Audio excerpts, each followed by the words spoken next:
My camping partner made me this proposal when we were about to sleep and things heated up. It was supposed to be just another quiet weekend outdoors, a camping trip planned to disconnect from the chaos of the city and breathe in the raw silence of nature. The forest stretched endlessly around us, the crackling fire our only company as the night deepened. I thought it would be simple, just two friends sharing a tent, trading stories, and falling asleep under the same roof of stars. But that night, when the cold wrapped itself around us and the fire turned to embers, he leaned closer and made me a proposal that changed everything. His voice was low, his eyes unreadable, and in that moment, I felt the ground shift beneath me. What happened next wasn't just about the warmth of a sleeping bag or the closeness of bodies trying to fight the chill. It was about the unspoken tension that had been growing between us for months, the kind of silence that hides more truth than words ever could. I never imagined that a camping trip would push me to confront feelings I'd kept buried, or that the man lying next to me in the dark would reveal a side of himself I'd never dared to dream of. Stay with me through the story until the very end, because what unfolded in that tent will make you question how far you go to follow your heart. And before we dive in, don't forget to like this video, subscribe to the channel, and hit the notification bell, so you never miss another story that just might change the way you see love, desire, and the choices that define us. The drive to the campsite had taken longer than either of us expected. Miles of winding back roads, a map that kept folding the wrong way, and silence that came and went in waves between us. I sat in the passenger seat, watching the trees blur past, wondering if agreeing to this trip had been reckless. The truth was, I wanted to escape the city noise, the deadlines, the constant pressure of pretending to be fine. But deeper than that, I wanted time with him. Evan, my camping partner, my friend of 3 years, and the one person whose presence could both steady me and completely unsettle me. The air was cool when we finally parked, the kind of crisp mountain breeze that felt sharper after the long ride. Evan stretched, his flannel shirt pulling across his shoulders, and said, "We better set up the tent before it gets dark." He always sounded calm, collected, like nothing rattled him. I, on the other hand, felt like my chest had been holding something back for weeks, and the closer we got to being alone in the woods together, the more that feeling pushed against me. We worked side by side unloading the gear.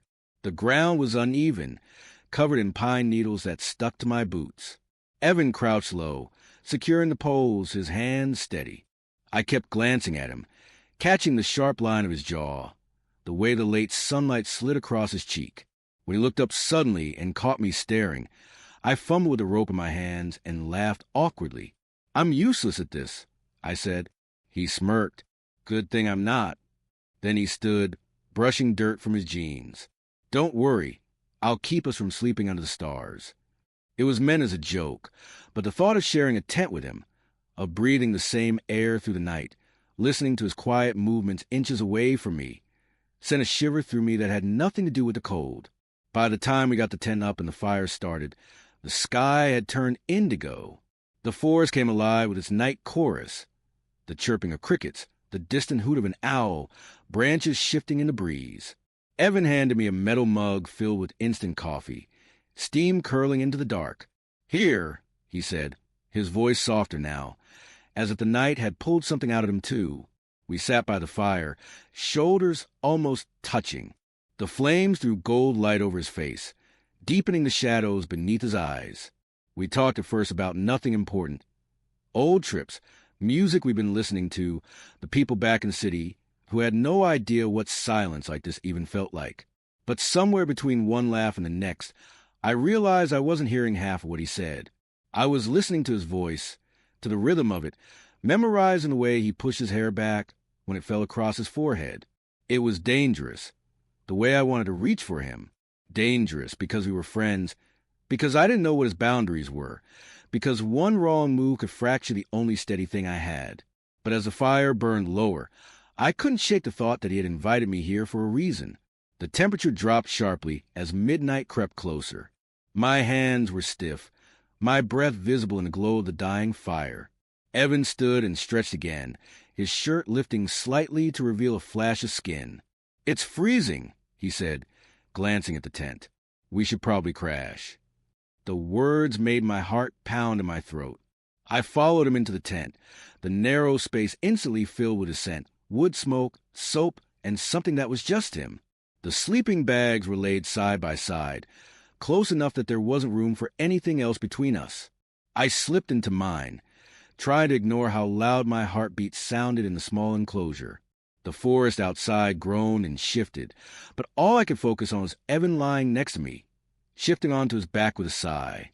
The fabric of his bag brushed against mine, every movement amplified. For long minutes, neither of us spoke.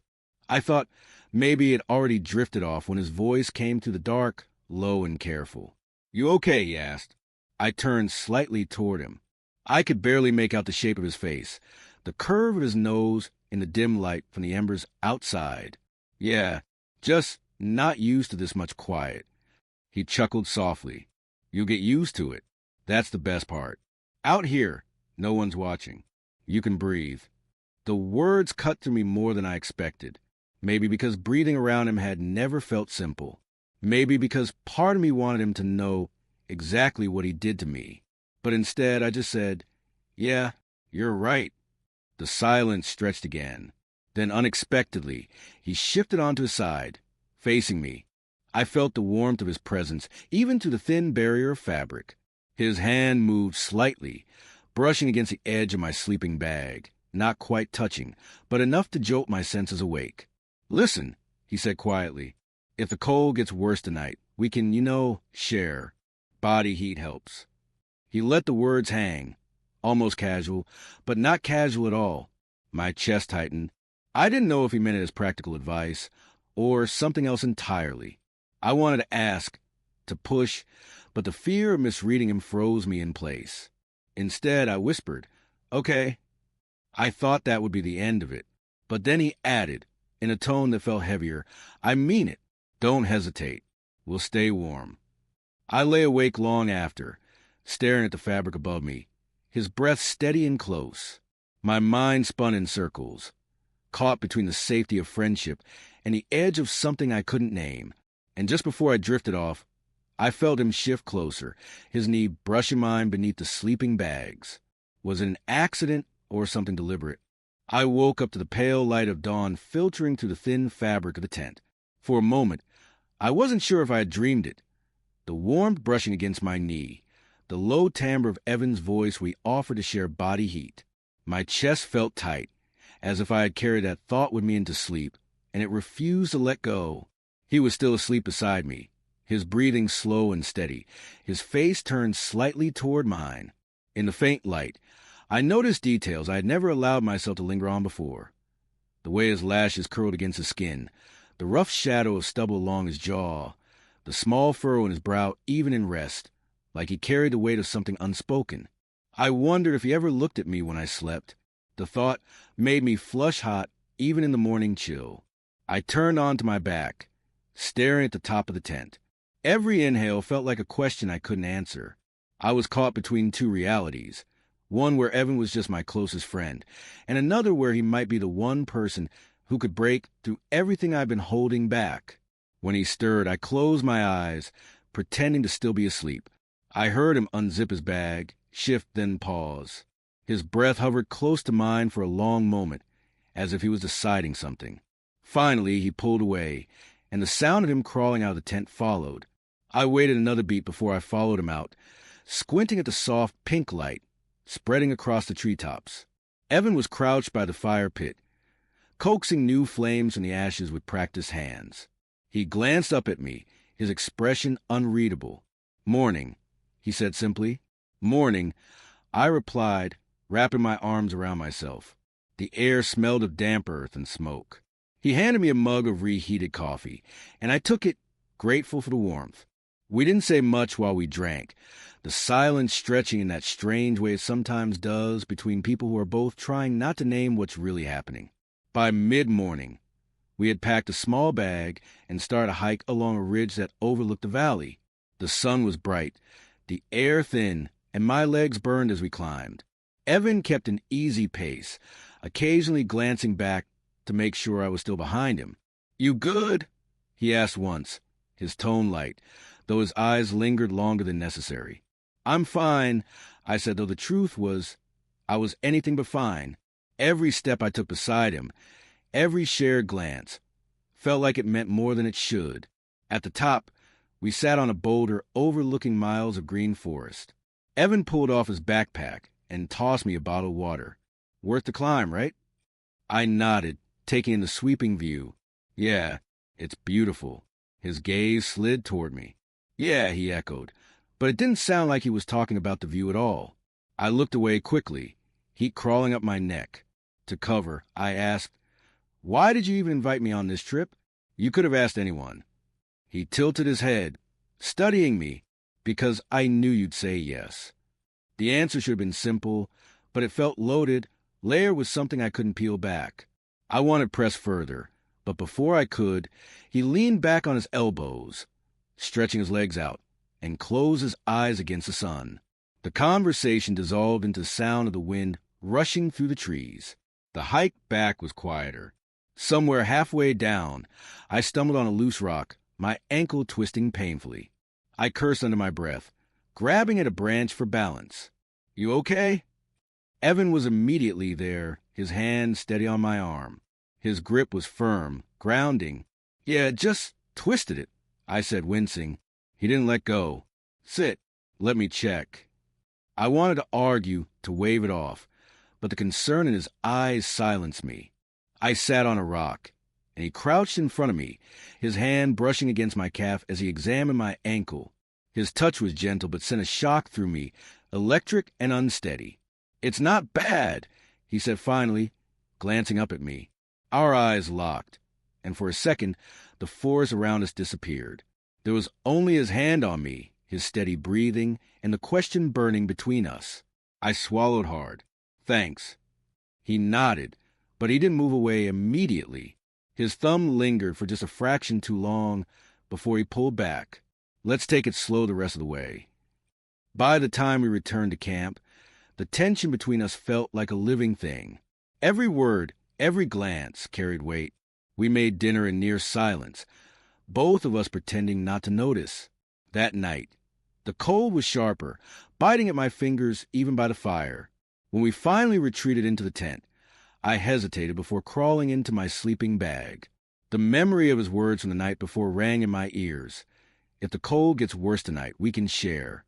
Evan settled beside me, his movements deliberate. I turned onto my side, facing the tent wall, trying to slow my racing heart. The silence stretched heavy until I heard him shift closer. His arm brushed against mine, light as a whisper. Then, in the dark, his voice came low.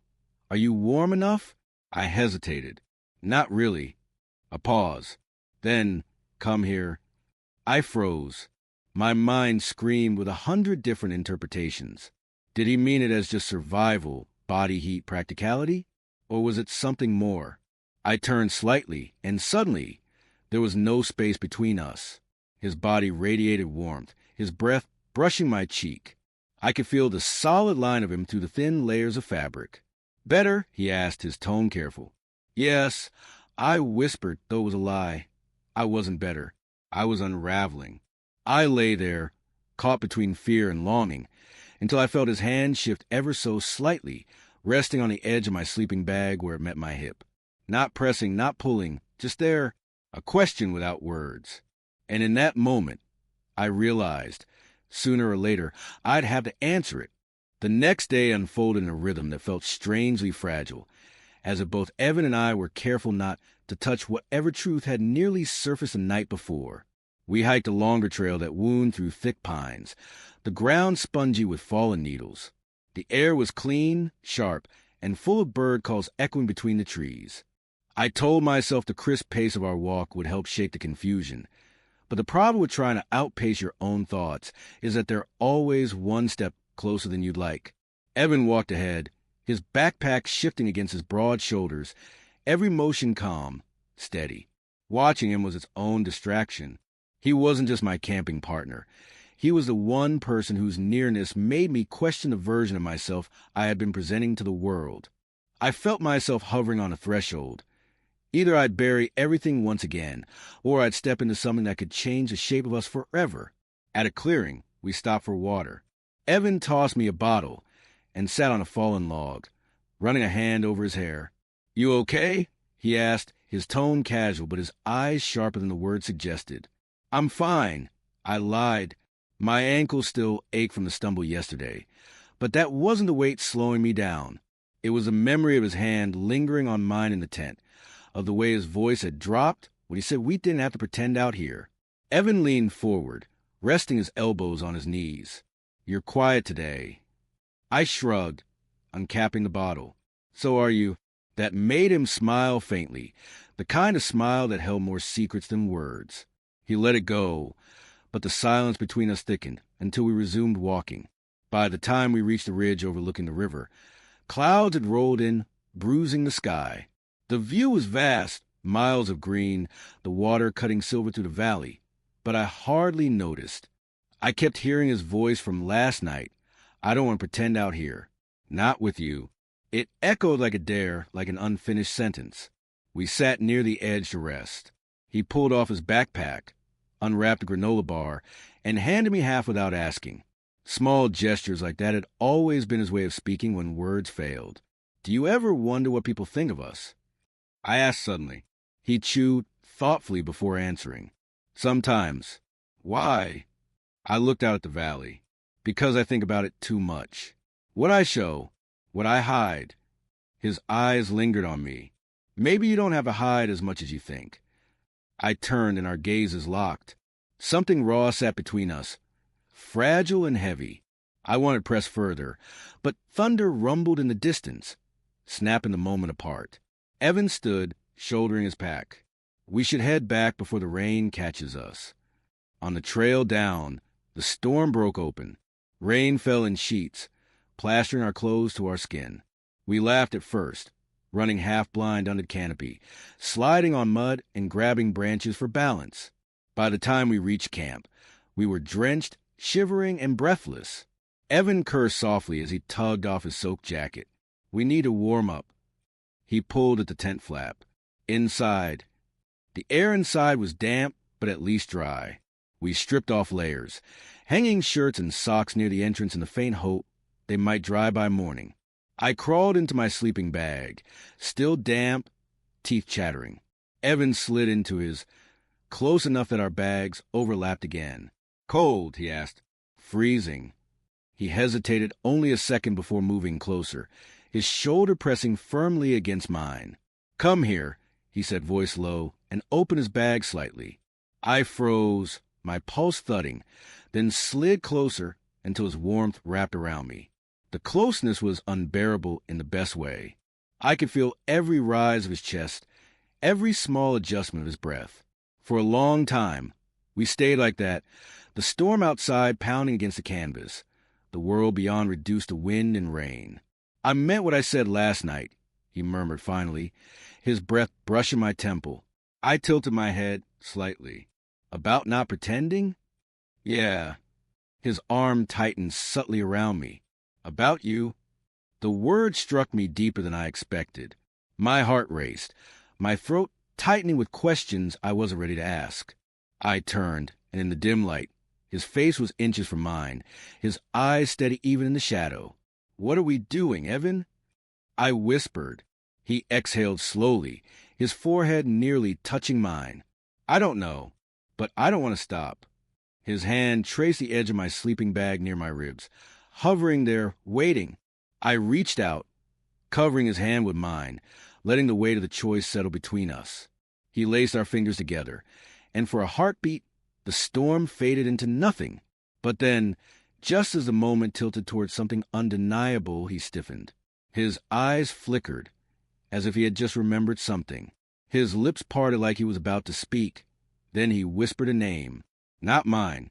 The sound of it cut through the dark, like a blade. My chest froze. I pulled back slightly, my voice rough. "Who is that?" Evan's face tightened.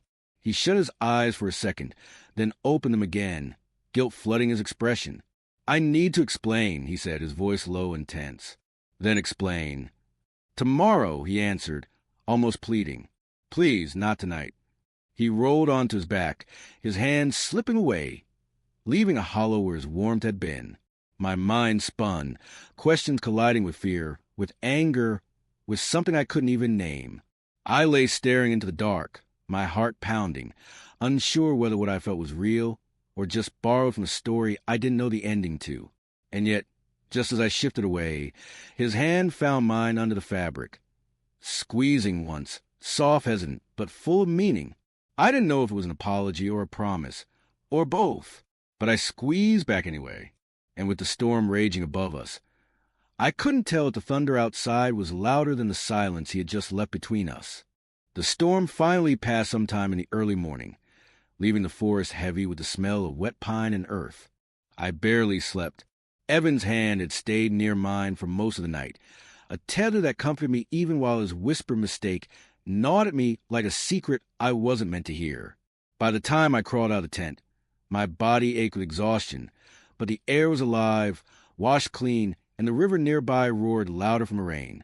Evan was already outside, crouched by the fire pit, trying to coax a flame from damp wood.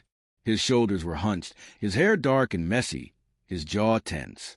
He didn't look at me right away, but when he did, his eyes softened as if nothing had happened. "Morning," he said. I nodded, pulling my jacket tighter. "Morning." We didn't speak about the name. Not yet. Instead, we busied ourselves with breakfast, eating in silence, each of us pretending the quiet was natural.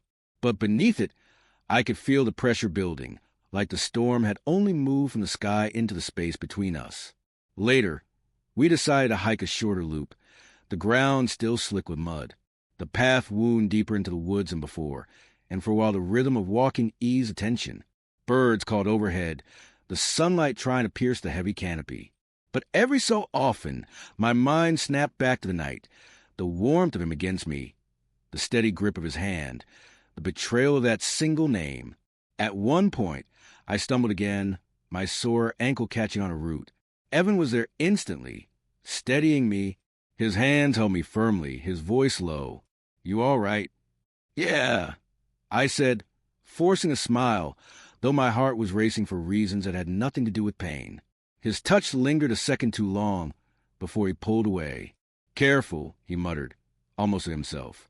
We pressed on, but just as we began circling back toward camp, the air shifted. I heard voices, not ours, not the forest. Human voices, sharp, carrying through the trees. 2 men appeared on the trail ahead, dressed in worn jackets, each carrying rifles slung over their shoulders. Hunters. My stomach tightened instantly. The forest was public land, but something in their eyes as they looked us over made my skin prickle. "Well, look at that," one of them said, his voice lazy but edged. "Didn't expect company out here." Evan's posture straightened, calm but alert. "Morning," he said evenly. "We're just passing through." The other man's gaze lingered on me, then on the trail behind us. "Camping?" he asked. "Yeah," Evan replied. His voice was steady, but his hand subtly shifted behind him, brushing my sleeve as if to keep me close. "Couple miles back." The men exchanged a glance I couldn't read. One smirked. "Be careful out here. Storms wash out trails. People get lost easy." "Appreciate it," Evan said curtly. We passed them slowly, the air thick with something unspoken. My chest didn't loosen until the voices faded behind us. When we were alone again, I whispered, "They gave me a bad feeling." Evan nodded. "You're not wrong. Let's stick close." Back at camp, unease hung heavier than the damp air. We rebuilt the fire and sat close, but the forest didn't feel as safe as before. Every crack of a branch, every distant sound, set me on edge. And maybe it was that nervous energy, or maybe it was exhaustion from carrying too many unsaid words. But I finally blurted, "Who was that name last night?" Evan froze. The fire popped between us. He didn't answer immediately, and the silence cut sharper than anything. Finally, he looked at me, eyes guarded. "Someone I used to know," he said. "That's not enough." I shot back. My voice trembled. "You said it like it still mattered." He rubbed a hand over his face. "It does. Or it did. He was part of my life before you, before I even figured out what I wanted." He looked at me then, straight on. "But he's not here. You are." The words should have been enough. They almost were. But before I could answer, a gunshot cracked through the trees. My entire body jolted. Evan was on his feet instantly, scanning the tree line. Another shot rang out, closer this time. My heart slammed against my ribs. Hunters, Evan muttered, jaw tight. They're too close. He grabbed my arm. We need to make sure they don't mistake this site for target practice. We moved quickly, Evan shouting out toward the trees. Campers here! Friendly. His voice was loud, firm. There was no response, just the distant sound of someone crashing through underbrush. I stood frozen, pulse racing. The forest, which had felt intimate and protective just hours ago, now pressed in with menace. My mind replayed the looks those men had given us. The smirk, the way their rifles rested too casually against their shoulders. Evan turned back to me, his hand gripping mine. Hey, look at me. His eyes locked on mine, steady despite the chaos. We'll be fine. I promise. I wanted to believe him. I wanted to hold on to that steadiness. But fear twisted with everything else already tangled inside me. Desire, doubt, the weight of unspoken truths. And then, as the echo of another gunshot rolled through the valley, I realized something undeniable. Whether I was ready or not, Evan and I were no longer just dealing with what was between us. The outside world had just forced its way in. I squeezed his hand, my voice breaking as I asked, "What if we're not safe here?" Evan's jaw clenched. "Then we leave. Tonight, if we have to." But even as he said it, another sound split the forest. Footsteps, heavy and deliberate, approaching our camp. We both turned, eyes locked on the shadow moving between the trees. And just like that, the fragile safety we had built inside the tent the night before shattered. The shadow moving through the trees felt like a threat made of flesh. My chest tightened in every sound, the crunch of wet leaves, the distant river, even my own heartbeat seemed magnified. Evan's hand stayed wrapped around mine, steady and firm, as if grounding me against the fear building inside. When the figure stepped closer, relief washed through me. It wasn't one of the hunters. It was a hiker, drenched and weary, carrying a walking stick and a small pack. He glanced at our fire and nodded, his face tired but harmless. Trail washed out. He said simply, voice rough from the cold, "Didn't mean to startle you." Evan's shoulders eased, though his hand stayed on me a second longer before letting go. "You're good," he said. "We thought you were someone else." The hiker didn't linger, moving past us with a wave. And just like that, the forest silence swallowed him whole. But the calm he left behind wasn't enough. My nerves were still buzzing from the gunshots, the storm, and everything unspoken between Evan and me. We sat back down by the fire, the flames snapping softly. My mind raced. I turned to him. "You promised you'd explain." He stared at the fire, jaw tightening.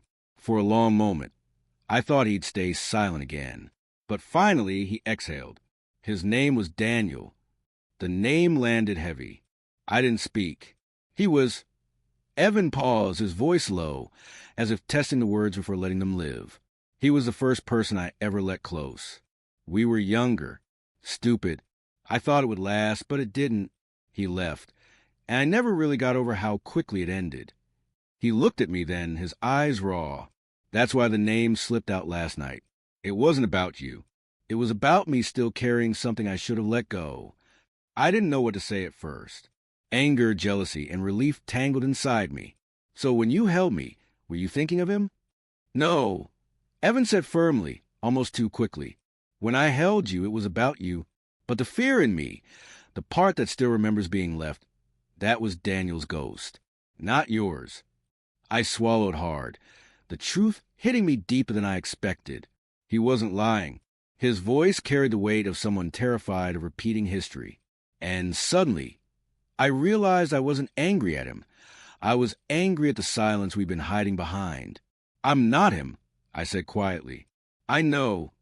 His voice cracked just slightly. "That's what scares me. Because with you it feels like I could finally stop pretending." The fire cast shifting shadows across his face, softening the sharp lines of his expression. My chest tightened, but not with fear this time, with something closer to surrender. "Then stop pretending. I whispered. The words broke something open between us. Evan moved closer, our knees brushing, his eyes searching mine. For once, I didn't look away. The space shrank until his forehead rested against mine, his breath warm against the cool air. "Tell me this isn't a mistake," he murmured. "It's not," I said, and the steadiness of my voice surprised me. "It's the only thing that feels right." When he kissed me, it wasn't rushed or uncertain. It was slow, deliberate, like he'd been holding back for years and finally let the tide out. My hand rose instinctively to the back of his neck, pulling him closer, and the world around us dissolved, the hunters, the storm, even the ghost of Daniel. All that remained was this: two people finally admitting what had been simmering in silence. We pulled apart only when the fire snapped loud enough to startle us. His forehead stayed pressed to mine, his voice low. "You have no idea how long I've wanted this." "Maybe I do," I said softly, smiling despite the tears stinging my eyes. The night stretched long, but for the first time it didn't feel heavy.